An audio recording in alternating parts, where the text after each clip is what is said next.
بسم الله الرحمن الرحيم. بجد انا اول مره اعمل التورتايه بالشكل ده. بجد شكلها عجبني قوي قوي وحسيت ان هي لذيذه كده. يعني دي تورتايه حد كان مكلمني اعملها له عشان راحه يباركوا الواحده لسه مولوده يعني. فانا قلت ايه اللي هي بنوته يعني وكده، جبت لها طوبر بنات وجبت لها كتبت لها هابي بيرثدي هابي بيبي، وعملت هنا اشكال.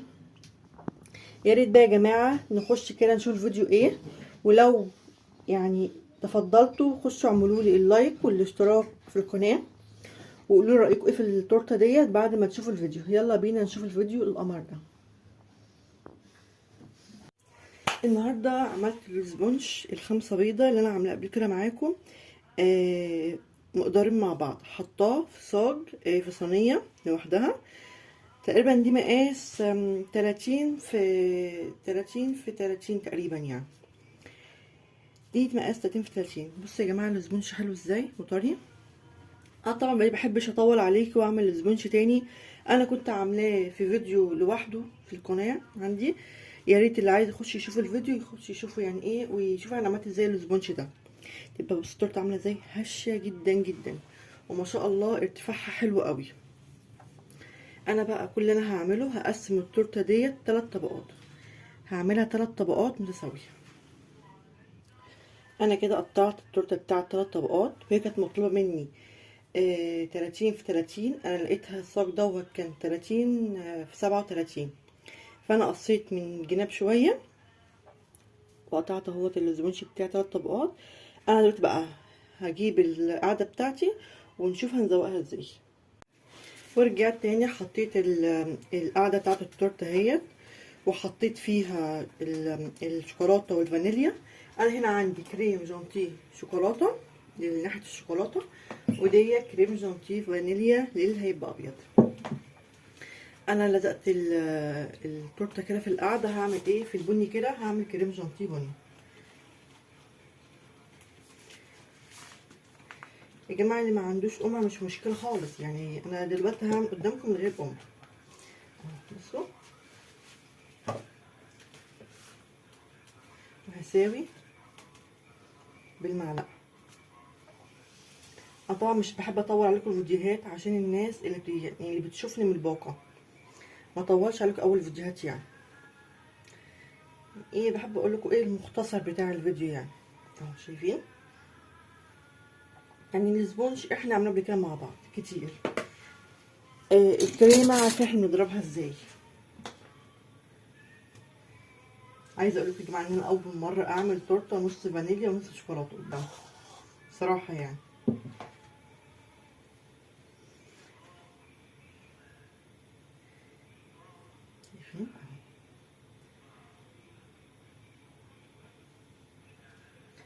انا بقى هاجي احط ال3 طبقات فوق بعض عشان برضو ما اطولش عليكم، وهرجع اقول لكم ازاي. هرجع اقول لكم احنا عملنا ايه تاني بعد كده. شايفين انا ما عملتش اي حاجه، كل اللي انا هعمله هحط طبقات الكيك وفوقيها طبقه الكريمه. انا كده يا جماعه جلستها تجليس مبدئي اهو. شايفين بقى شكلها عامل ازاي، ما شاء الله عليها حاجه كده يعني ايه. طبعا انا لسه ما ظبطتهاش من الجناب، هدخلها التلاجة ترتاح ساعه وهرجع تاني اقول لكم نعمل ايه. ورجعت لكم تاني. انا كده طلعت التورتيه من الفريزر وعملتها بالشرشره بالجنب اهي. هعمل ايه بقى، انا جايبه الصوص. انا هشتغل قدامكم دلوقتي في النص ده، نص الشوكولاته، عشان النص دوت هكتب عليه ان التورتيه دي راحه المولوده. هقول لكم نكتب عليه دلوقتي ايه. انا كده كل اللي انا هعمله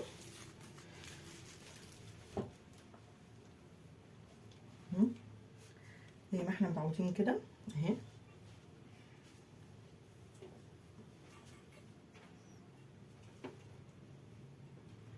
بس كده.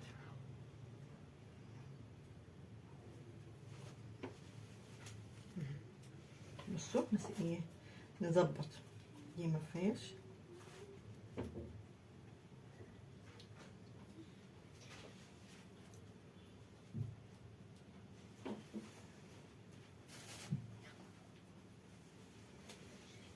انا هقول لكم دلوقتي هنعمل ايه في الجناب دي. هعمل ايه تاني بقى؟ انا مش هشيل دول، هسيبهم زي ما هما. هجيب القمع بتاعي وهقسمها نصين.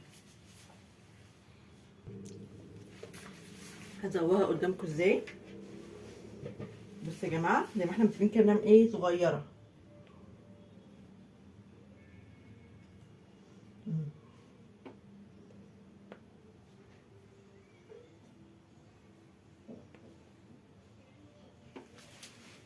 هكمل وارجع له.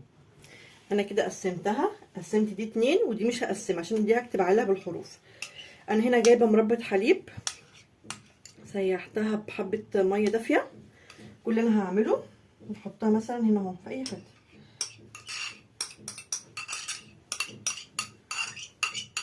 بنجيب معلقه او معلقتين بنخففها مع ميه، بتبقى حلوه قوي على فكره يا جماعه، بتبقى لذيذه كده وجميله على فكره، شبه الطوفي. الناس اللي بيحبوا الطوفي هي دي زي الطوفي بالظبط.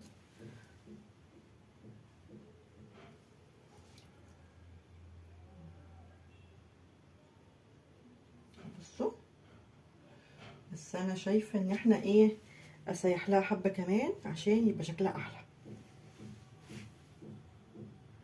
حطيت هنا صوص الكراميل، صوص مربى الحليب، واحط هنا صوص الشوكولاته.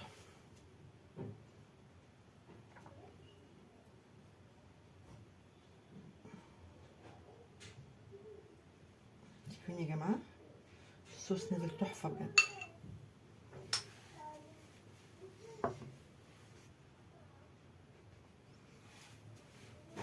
انا بقى هنا هعمل ايه؟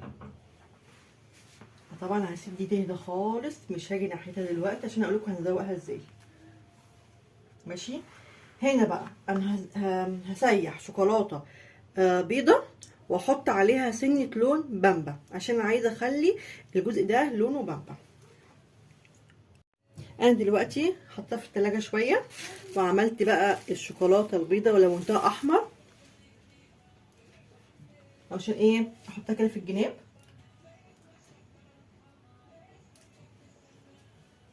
ماشي يا جماعه، شايفين؟ عشان التورته دي راحه لمولوده بنوته، ربنا يخليها لهم يا رب.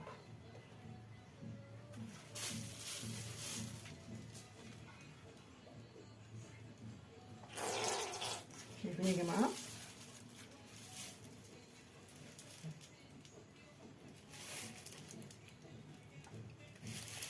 هننزل بس كده.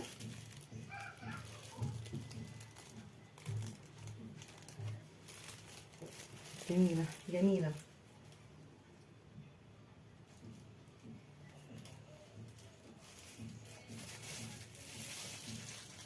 وانا هعمل ايه بقى؟ هقوم موزعاها.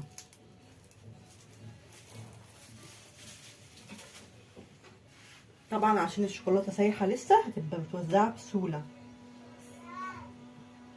بصوا بالراحه كده نوزع الشوكولاته الحمرا ديت. هي شوكولاته بيضه ولا لونتها بلون احمر، وهتعرفوا ليه دلوقتي.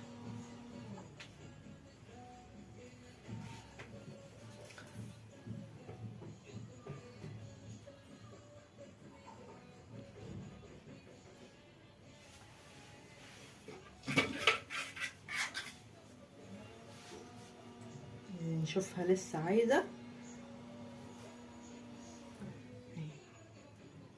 ما نكترش قوي يعني.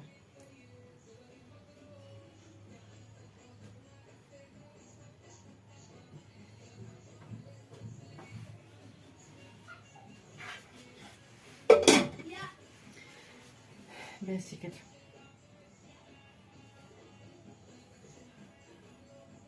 انا بقى هعمل ايه دلوقتي؟ اول حاجه هعملها هنكتب هابي بيبي. بصوا يا جماعه، انا كاتبه الحروف بتاعتي عشان بس ايه تبقى مظبوطه عليا. انا عاملاها لون بينك، فاكتبها بقى قدامكم. قبل قبل ما نحط اي حاجه لازم نحط الحروف. هابي بيبي، شايفين برصها كده جنب بعضها، طلع شكلها حلو قوي على فكره، اللونين مع بعض حلوين قوي.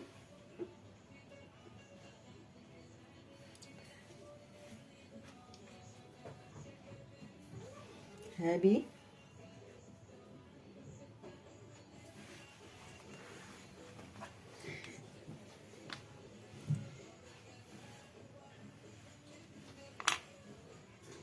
ورجعت لكم تاني، كتبت هابي بيبي جويرية. جبت التوبر دوت مولودة لسه، بتاع مواليد. هعمل ايه بقى يا جماعة؟ انا هوزعه، يعني انا شايفة ديت تبقى حلوة قوي مع الشوكولاتة، شايفين؟ هنزلها كده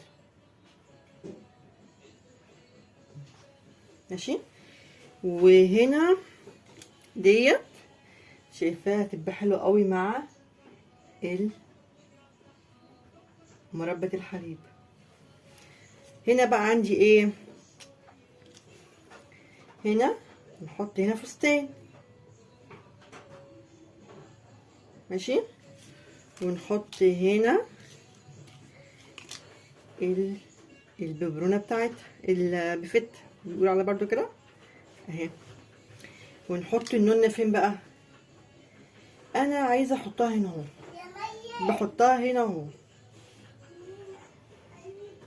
انا حطيت ديت بقى هنا اهوت، البنوته دي عشان تبقى في الوش. هي فاضل لها الفستان ده، مش عارفه احطه فين بجد. انا ممكن احطه هنا اهو، يعني ايه، نحطه كده اهو. هنا بقى هنحط ايه مع الشوكولاته؟ ورانا اهوت، انا هحط 2 فلوتس كده اهوت فوق بعض، واحده فلوتس كده،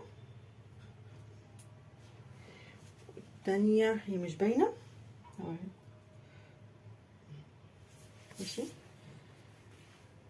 بصوا عشان كل حاجه تبقى باينه قدامكم، انا هشيل ده دلوقتي وهركبها في الاخر، بس احنا عرفنا الاماكن فين. هنا بقى هعمل ايه؟ هنا قدامي حاجه من الاتنين، لا هعمل كونو، هعمل كونو هنا. هحط هنا بقى عند مربى الحليب، انا بدل ما كنت احط الكونو هحط لوز. هعمل شكل كده اهو مربى الحليب،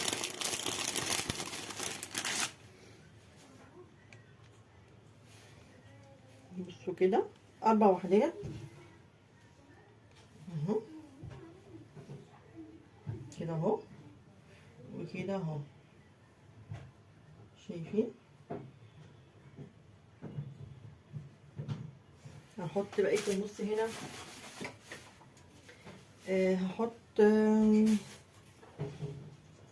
هحط هنا اهوت واحدة كده اهوت ايه، كريسبي سودا. وانا بقى هنا عندي كونو، هحط واحدة هنا اهو ماشي. انا جايباها هنا كونو بالفراولة برضو، هحط واحدة كده اهو هنا اهو كده اهو. وهحط واحدة، احنا هنا حطينا هنا بس انا شايفاها واحدة كفاية اوي. ورجعت وانا كده خلصت التورته بتاعتي، يعني اهي بصوا يا جماعه شكلها عامل ازاي اهي. يا ريت بقى لو عجبكم الفيديو تقولوا رايكم ايه، يعني طول بس، يعني لو في اي حاجه يا ريت تقولها لي في التعليقات. دي كانت شكل التورته بتاعت النهارده، دي تورتايه راحه البنوته لسه مولوده. يا ريت بقى لو الفيديو عجبكم ما تنسوش تدعموني بلايك واشتراك في القناه، والسلام عليكم ورحمه الله وبركاته.